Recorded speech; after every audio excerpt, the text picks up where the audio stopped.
Aquarius, Sun, Rising, and Venus signs, kamusta po kayo? Sana po ay mabuti kayo. Nasa amang parte po ng mundo sa ngayon. Sana po ay okay kayo at safe, no? Welcome back po sa Star Tarot. And kung bago kayo dito, welcome din kayo. Thank you po sa inyong support. I truly appreciate it and God bless you all.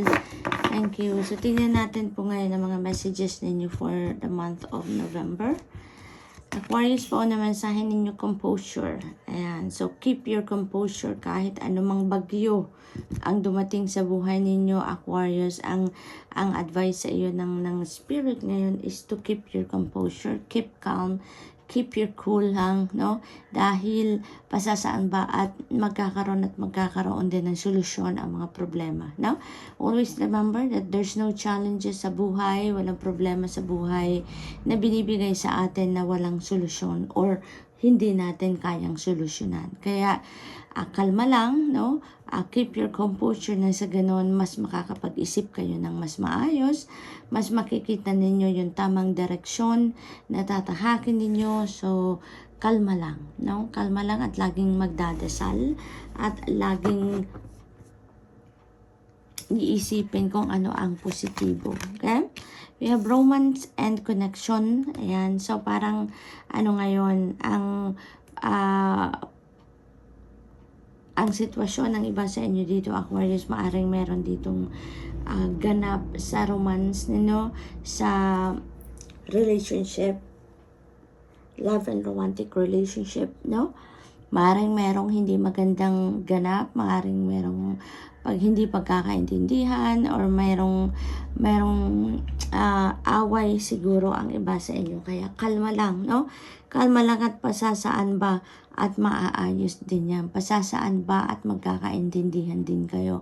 Palipasin muna yung tension, palipasin muna yung mga init ng ulo, yung mga ganon. Kalma lang, calm down, at kapag humupa na ang tension, humupa na yung init ng ulo, at saka na mag-usap, no? Wala namang problemang hindi nadadala sa pag-uusap. Okay? Yung mga ganon. For others of you naman dito, Aquarius, you are going to strengthen your relationship naman around this time. Mas paiigtingin ninyo yung romantic, ninyo, yung pagkikaintindihan sa inyong romantic partner. Yung connection ninyo, yung love connection will be even more stronger.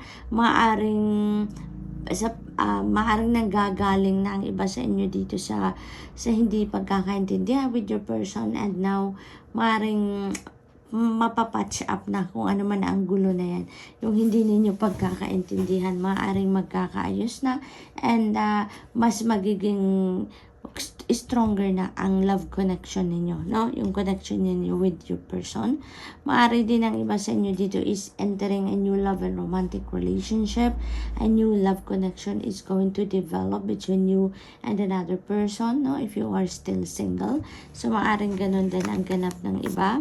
We have raised your vibration. Magiging masaya ang iba sa inyo dito. Or magiging masaya na kayo ngayon, Aquarius.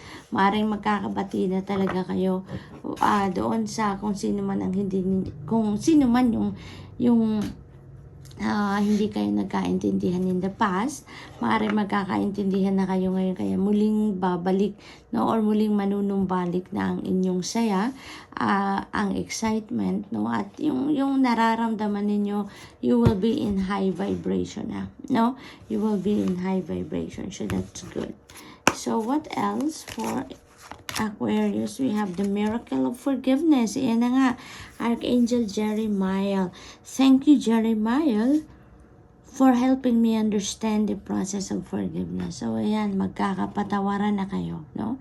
Meron na ditong kapatawaran sa mga puso ninyo, Aquarius, at magkakaayos na kayo, no? So, maaari talaga nagkaroon ng sigalot dito, hindi pagkakaintindihan with your romantic partner. Kaya, ito, magkakaroon na kayo ngayon ng forgiveness, magkakaroon na dito ng acceptance and forgiveness, no? So, that's good. What else? You have take a step back. Ayan. Thank you, angels, for helping me to step back from what's not serving me. Ayan. So, magkakaroon na dito din ng releasing, no? For some of you, you're going to release something that is not serving your highest good, serving your, not serving your best interest, and you're going to step away from that. Maaari din na person ninyo to, no? Maaari din na yung person ninyo to, or anyone, or anything, no? Na you feel and you think na it's not for you anymore, no? Maaaring wala nang, alam mo yun, yung pakiramdam ko dito, yung ano yan, yung galit, yun ang nararamdaman ko. Kung meron mang galit, kung meron mang inis, kung meron mang something na mga ganun na along those lines yung nararamdaman ninyo, you're going to release that. Kaya naman mas magiging ano na kayo ngayon, mas magiging closer kayo with your person, mas magiging mapag-intindi na kayo. You are going to be more compassionate and more understanding of your person na ngayon, no? Para sa mas ikakabuti ng iyong relasyon. Maaari din ang iba sa inyo dito, talagang you feel like hindi kayo nagkakaayos ng person ninyo. Parang hindi kayo nagmi-meet halfway lagi. So parang maybe baka yung iba sa inyo, no? Na dumaan na sa rough patch, maaring talagang you're going to give up your person around this time then, no? But it's not going to resonate with everyone, so just take as it resonates, okay? Spiritual abundance, thank you angels for blessing me with infinite abundance. Napakaganda. Kasi this could be money. Now, this could be abundance of money. Tignan niyo yung gold coins na hawak ng angel na to. That is a lot of money, no? That is wealth coming in, financial gain. Maaari din na this is abundance of love, no? Kasi ang abundance naman is not limited to money. Since there is romance and connection dito, na card sa inyo. So, this could be abundance of love and money na parating sa inyo, Aquarius. So, that's really beautiful. So, what else? We have Shaolin Master, be graceful in movement and action. Ayan. So, be graceful daw. Parang walang ano to, parang so much control, no, of what has to be done or what should be done or what should come, no, sa buhay ninyo. So, parang you're just going to accept it with grace then, no, kung ano man ang mga blessings na parating sa'yo. So, parang ganun ang sitwasyon dito for some of you. What else? We have Lord, take charge with authority. Ayan. So, parang ano dito, no? Parang kailangan ninyong tatagan ang inyong dibdib, tatagan ang inyong puso, no? Patibayan ang inyong puso dito. Kasi it feels like to me na related ito dito sa take a step back. It feels like ano to, dito yung related sa i-give up ninyo, sa ila-let go ninyo, no?